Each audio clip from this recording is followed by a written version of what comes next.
Dans cette vidéo, on va traiter de l'autorité d'une vanne. Donc on va partir d'un cas assez simple, d'une vanne de voix qui pilote le débit dans un circuit qui comprend un échangeur. Donc pour mieux comprendre d'ailleurs, on va représenter cette vanne de voix comme ça pour bien visualiser la variation de la section de passage. Quant à l'échangeur, lui, on va représenter uniquement sa perte de charge hydraulique sous forme d'une réduction de section.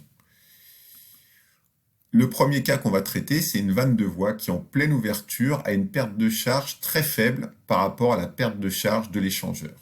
Donc c'est ce qu'on voit ici avec une section de passage très importante. Et on voit bien que la perte de charge est très faible par rapport à ce qui se produit ici. Donc quand la vanne de voie est en pleine ouverture, à 100%, on a un débit qui est équivalent au débit nominal. Et quand cette vanne va se fermer à 50%, donc on a une réduction de la section de passage, mais au final, la perte de charge qui est créée reste toujours très faible par rapport à la perte de charge de l'échangeur. Donc la conséquence, c'est qu'on a un débit, dans ce cas-là, qui est très proche du débit nominal. En fait, la fermeture de la vanne sur la moitié de sa section de passage, là, ça a très peu d'incidence, quasiment pas d'incidence sur le débit. Donc, ce qui va se passer, c'est que quand la vanne va vraiment se fermer et atteindre une position proche de la fermeture, là, on va avoir une action significative sur le débit. Donc, le problème, c'est que la vanne ne travaille pas sur toute sa plage de réglage. Il n'y a vraiment que les derniers pourcentages de fermeture là, qui ont une action notable. Donc, si on prend un deuxième cas avec cette fois une vanne qui, en pleine ouverture, a une part de charge importante par rapport à la perte de charge de l'échangeur. Donc cette fois, quand la vanne est à 100%, à nouveau, on a un débit qui vaut le débit nominal. Et puis, dès que cette vanne va se fermer, on va avoir une action significative sur le débit. Donc là, dans ce cas, on a une vanne où, dès le début de la fermeture, on a une action sur le débit, donc la vanne, elle travaille sur toute sa plage de réglage.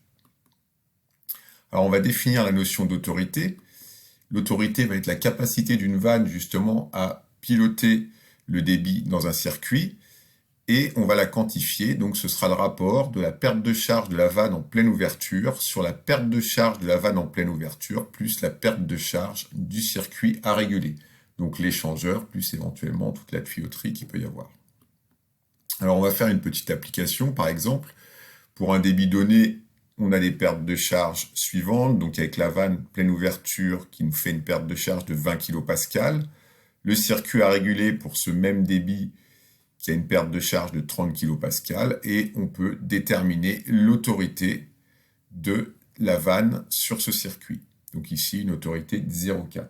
Alors, à noter que l'autorité ne dépend pas du débit, et l'autorité, on peut la calculer avec des pertes de charge dans n'importe quelle unité, évidemment, tant qu'on a les mêmes unités, que ce soit des kilopascals, des bars, des millibars, des mètres de colonne d'eau, ce sera la même chose. Donc là, la valeur de 0,4, maintenant, est-ce qu'elle nous permet de savoir si on a une autorité qui est bonne ou pas bonne? Alors, j'ai été chercher dans le guide RAGE composants et règles de conception des circuits hydrauliques, et dans ce guide, on a une fourchette d'autorité qui est entre 0,33 et 0,5. Donc, à noter que si on a une autorité qui est trop importante, ça veut dire cette fois que la perte de charge de la vanne en pleine ouverture est très importante par rapport à la perte de charge de l'échangeur, ce qui va générer une consommation de pompe trop importante.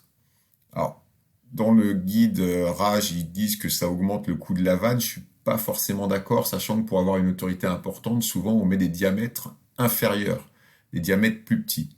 Donc ça ne me paraît pas forcément vrai. Et par contre, si on a une autorité trop faible, cette fois, on va justement ne pas travailler sur toute la plage de réglage et le risque, c'est d'avoir une action quasiment en tout ou rien.